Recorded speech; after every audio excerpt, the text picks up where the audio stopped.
Welcome, friends and brothers. Rob and Marcus here. We are excited to talk to you about topics related to modern men. The mission of Friends and Brothers is to change lives and be a resource for you to find and or regain your inner yelp. Thanks for tuning in today as we talk about kindness versus weakness. Is kindness a weakness? I don't know, but we'll find out. Are you ready to get started, Marcus? 100%. Let's do this. Let's do it. Yeah, let's do this. Right. So start. You give us where we're starting when it comes to kindness. When it comes to kindness, I think you had broached this subject right the other day, and the mindset was is kindness a weakness? So would you mind kind of giving a little bit more foresight into what you were thinking about that and why you think it's a topic worth discussing? Absolutely. So kindness, I think, gets this misnomer as far as what it is. And a lot of this conversation that we're going to be having is going to come from point of view, right? So your point of view, mine a point of view. And when it comes to kindness, oftentimes I think people mistake that for weakness. And I know that's what we started off with. But it is 100% the opposite of that. Right. So the saying, nice guys finish last. Nice guys finish last. Well, that can be a Is that true? That can be a truism. So we got to clarify, this goes around in like the manosphere a lot when it comes to nice guys. I'm not talking about nice guys. I'm talking about kindness, making a choice to be kind to people as opposed to being a complete a-hole to folks. We'll talk about that actually, and I'll correct you on that in a minute. Right. That's all right. That's what this is all about, right? So how I view it is I'm making a choice in how I'm participating in the conversation with somebody or in the acts that I'm participating in with someone. Right. And that choice is leaning on the side of kindness towards that other person with a certain sense of empathy. So I'm putting myself in that other person's shoes, and I want to be treated with kindness, so I'm going to treat them with kindness. Now, on the flip side of that, I might go like 100% over the other direction with this, but if you treat me a particular way, I might mirror that back to you, but I'm doing everything I can possible to be kind so I can flip and make sure. And this isn't a manipulation, it's just in the dialogue and in the activity of what you're wanting to interact with somebody, you're trying to get out of them the best that you can in all possible circumstances, right? So for me, I would rather be kind. It was this old saying that I always keep in mind from my grandfather.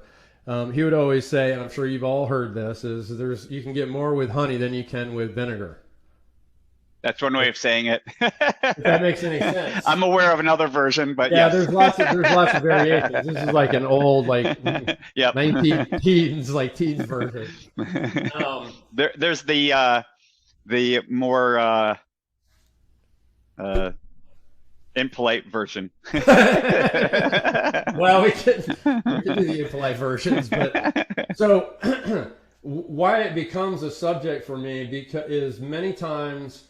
I think when you're of strong character, and I'm going to say that we're both of those kinds of men, when you're of strong character, you make these choices, right? And so again, from a kindness standpoint, I'm not sitting here saying I'm just going to be nice to you all the time.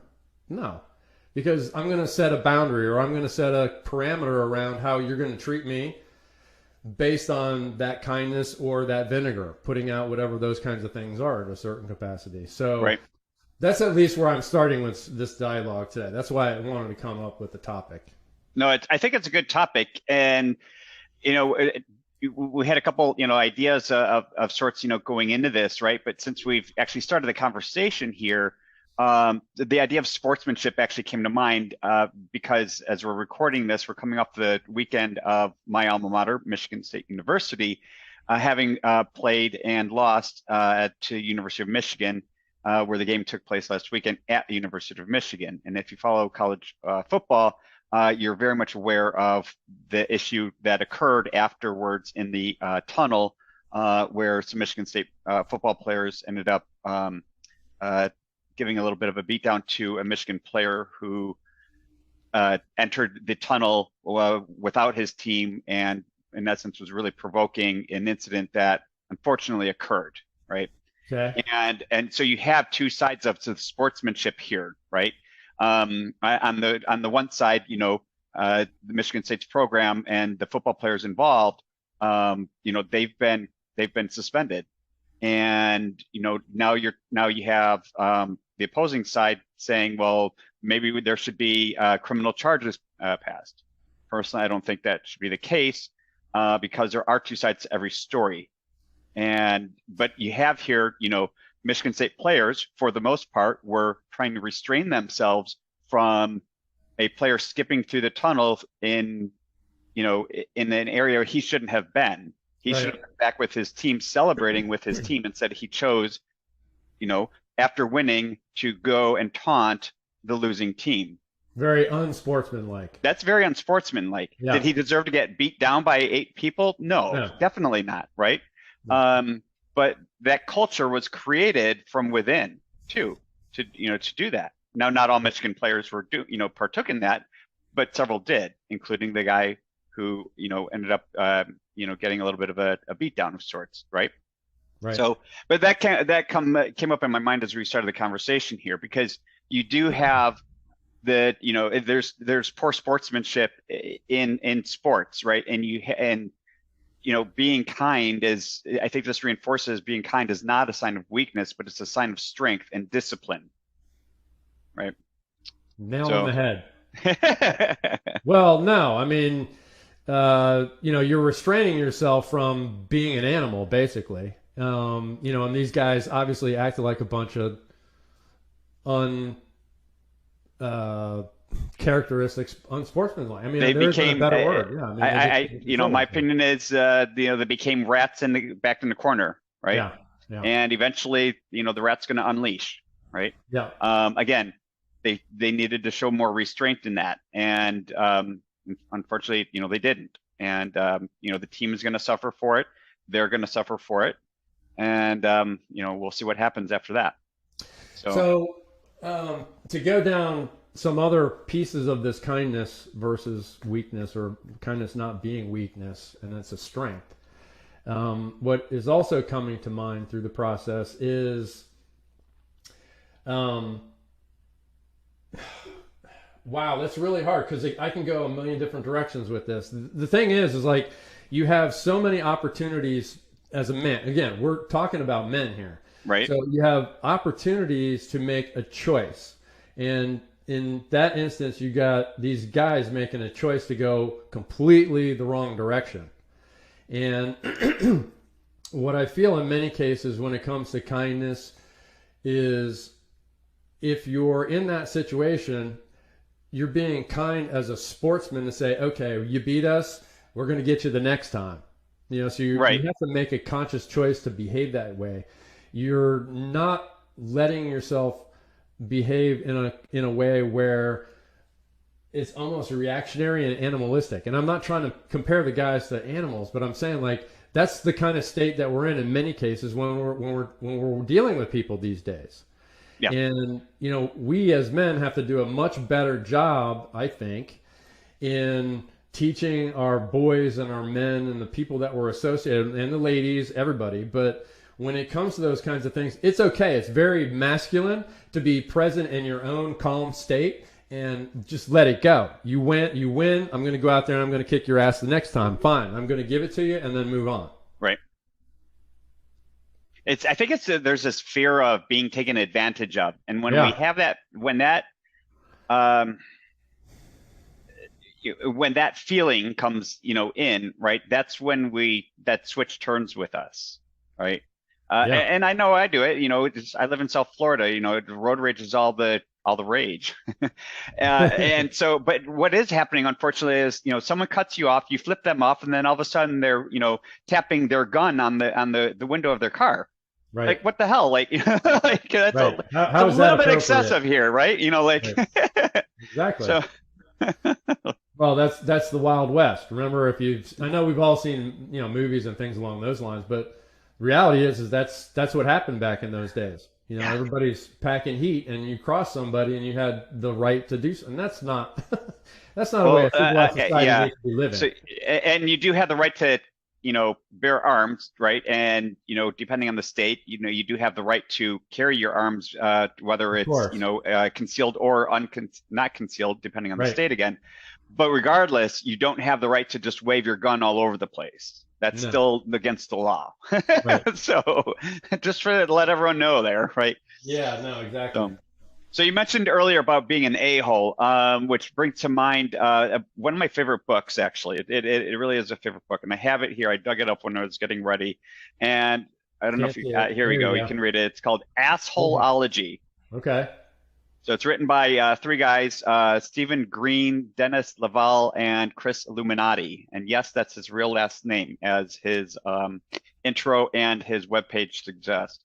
But what I think is interesting about this book, it's very humorous, entertaining, but I think it's very on point because it talks to being kind, as a strength, in so much Okay. that it gives very clear differences and distinction between being a douchebag versus being an asshole. Got So the it. book obviously promotes being an asshole, not being a douchebag. And the one I love talking about this book because the one key differentiation to determining whether someone's acting the asshole or acting douchebag, assholes go after the superior person versus douchebags, they go after the inferior person. So if it's in an office, capacity, an asshole's going to kind of challenge their supervisor or director or Sure. whatever, versus a douchebag, they're going to like be that boss, but they're going to just hammer into someone in front of their whole team. Who is the perceived weaker person Right. So, or people? the Right. douchebag is looking after themselves 100% of the time and do anything to get there, right? Yeah. Um, they're the guys who they can't stand to lose, and they'll make up everything in the world if they don't get their way, right? Yeah. So anyway, I wanted to give a little plug there to Astrology. Pick it up. It's a great read, including this day and age when everything's on Audible. I'm sure it's already on there too, but so. Yeah, no doubt.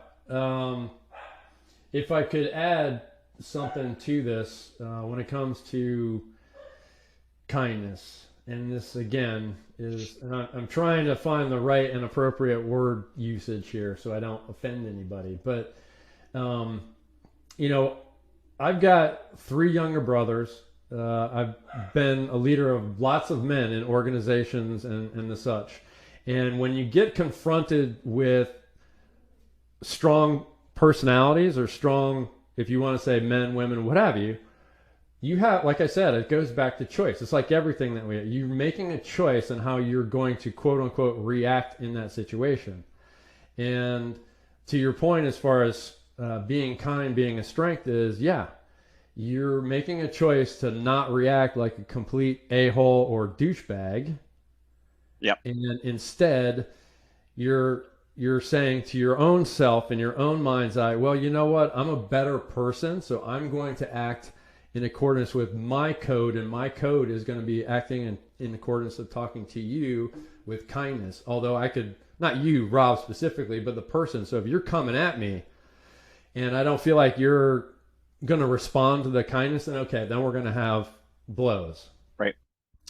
But we, as men these days, and this is again my view, there's lots of us that are doing that, but there's also this, I don't know, this underlying just do whatever the hell Wild West mentality, whether it's in their kids sports, if it's their own activities, those kinds of things. And I'm tired of it, quite honestly. It's kind of like that instant gratification need, right? Everything happens so much faster, so we're just so quick to react. Right. React is the right Brashly. word. Yeah. Right. Right. And something came to mind, and you should be familiar to the phrase tempering action with wisdom. That's exactly right. That's exactly right. Well, I told you I use the creed all the time. So anyway, that's the initial piece of when it comes down to talking about kindness versus weakness, and then it being a strength versus, again, being a weakness in all capacities. So I don't know what else we want to add to it. We can keep going for sure. One more reference I think was pretty interesting. A colleague actually sent this to this group, a group of us colleagues Right. on the chat, and it was kind of just a part of someone else's podcast, and that podcast is called Welcome to Our Podcast with Mike and Zoja Falzone. Okay. And they were talking about, let me get this right, kind but not nice versus nice but not kind. And they were specifically calling out California or West Coasters versus New Yorkers and East Coasters, I guess, right? Now I'm from the Midwest, but I kind of experienced a little bit similar to that between the Midwest and moving to Atlanta and, doing a bit of travel throughout the Southeast. And it really was really funny because they were talking about, if someone gets a flat tire, someone in California, they might be like, oh man, that sucks, you got a flat tire, but then they'll just they'll just drive away. They won't help you out. And like if you get a flat tire in New York, they'll like to start cursing you out and like making fun of you even after the fact, but they're going to fix your tire for you. Okay. So it's kind of like, all right, do we want nice or do we want kind, right? And maybe I got that wrong actually. So the New Yorker is going to be kind, they're going to fix your tire, but they're not really nice about it, right? And now being from the Midwest, specifically from Detroit, I kind of reflected on this a little bit, and I called it tough love, in that I'm going to tell you what you need to hear, not necessarily what you want to hear, right? Sure. And so it might not come across as very nice, but for me, it's the kindness is really in the honesty that I'm delivering. Well, it's interesting that you say that. That's something that I struggled with as a younger person, because like you come from a different part of the country. I'm talking to you guys right now from the greater Atlanta area, and I moved from the Northeast. So I grew up in a very direct environment. So like if you're in the Northeast, and again, I grew up in Connecticut, so it was New York, Connecticut, New Jersey, that whole part of the country. The communication style up there, both in business and interpersonal skills, and again, generalization going back many years, is very direct. Yep. And so for us, as kids, when we moved down in the Southeast, and my dad actually explained this because he had these challenges as well in business, because being in the Southeast, you're dealing with, okay, now you got to butter up the conversation. You got to go about things a little bit differently. So it's this whole dynamic. Kind of telling people what they want to hear, but not necessarily what they need to hear. Yeah. It's this dialogue of, going in circles almost to get to your point. And that's a skill you have to learn. That's not something that those of us. There's an art to that. Yeah. I will say there's an art to that that talk. Yeah. Well, so what I'm sharing with you is that, to your point, is would you rather have somebody being direct and kind, or whatever that terminology would be in that book or that podcast that you're talking about, or nice and just kind of talk about you behind your back, like, right, what is this dumbass talking about? Right. So it's like, all right, I'd rather you be direct and tell me right from the get-go. So, yeah. Anyway, let me move on, right? Let me learn from that and move on, and I'll be happier for it. I might not like it in that exact moment, but I'll be better off. Yeah, don't be just nice to me like, oh, hey, hey, hon, or hey, sugar, this kind of a thing, and then be like, oh, that guy was a complete dumbass. I mean, right. Just say it how it is. Yeah. So anyway. So I think we covered the topic, right? I think we're pretty sure, or certain, hopefully we hit it on the head that, kindness is it's a strength. Absolutely. It boils down to it just right there, right? I don't think we need to beat around the bush in that description. Well, rest assured, gentlemen, that if you're being kind, you're a strong character. Yep. Yep. All right. I think that's it for us, right? Yep. Good to go. Sounds good, guys. Tune in next time. Thank you for joining. We'll talk to you soon. Thanks for tuning in to the Friends and Brothers podcast with Marcus and LaValle. Marcus is a Master INCC certified trainer, personal training consultant, and owner. For inquiries, you can contact Marcus at marcus.com. Rob is a certified USAT triathlon coach with more than 5 years of athletes, how it's systemic recovery, Ironman for athletes, athletes, animals, and also there by qualified. Rob by email at tryswimrob@gmail.com. Thanks for listening, and please subscribe to our channel.